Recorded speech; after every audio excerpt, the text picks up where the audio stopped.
Hello guys, मी मयुरी आणि मयूरच्या mini ब्लॉगमध्ये स्वागत आहे सगळ्यांचं. तर मी आज आले माझ्या माहेरी, म्हणजे मी सातारला आली आहे. माझं सातारा माहेर आहे. तर आज एक किस्सा सांगते तुम्हाला बसमधला.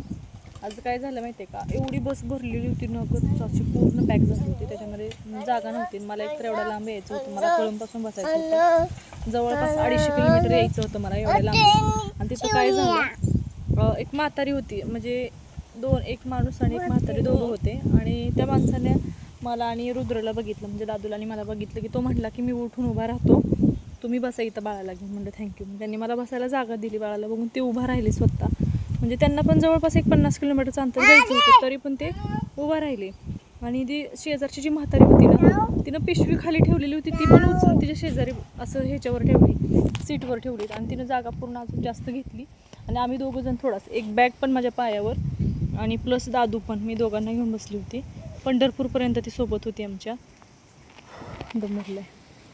आणि परत काय झालं की ह्याला खिडकीतून बाहेर बघायचं होतं. आणि खिडकीतनं बाहेर बघायचं म्हटल्यानंतर तो बाहेर म्हणायला लागला ना सारखा. मग म्हटलं बाहेर बघू आपण, थांब जरा थोडंसं. मग त्यांना म्हटलं मी, तोपर्यंत कंडक्टर साहेब आले. ते म्हणले की काय झालं मॅडम, काय म्हणताय? मग म्हटलं बाळाला बाहेर बघायचं खिडकीतून. तर मग ते आजीला म्हणले की तुम्ही अलीकडच्या साईडला बसा आणि बाळाला त्याच्या मम्मीला पलीकडच्या साईडनं बसू द्या, म्हणजे बाळ खिडकीतनं बाहेर बघेल आणि त्रास पण नाही त्यांना देणार. नाही म्हटलं, मला उलट होतात, मला बसता येत नाही. डॉक्टर म्हणले थोडा वेळ तरी बसा, म्हणजे त्याला हे होईल, म्हणजे जरा तो विरंगुळा होईल, त्याचा बसेल थोडा वेळ, तो त्रास नाही देणार. नाही म्हटली, मला त्रास होतो म्हणली, मी नाही उठणार. ते म्हणले आजी कशाला खोटं बोलताय, तुम्ही एवढे लांबून येत आहे, म्हणजे काय होत नाही. म्हणले बसा ना तुम्ही आधी थोडा वेळ. नाही म्हटले, मी तिकीट काढले म्हणली, मला इथंच बसायचं, मी काय उठणार नाही. ती काय उठली नाही. कंडक्टर किती वेळा तिला म्हणले की उठा, उठले नाही.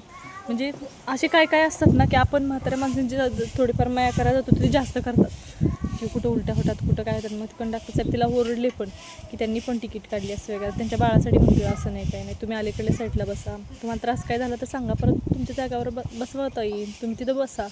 पण नाही, त्या काय उठल्याच नाहीत.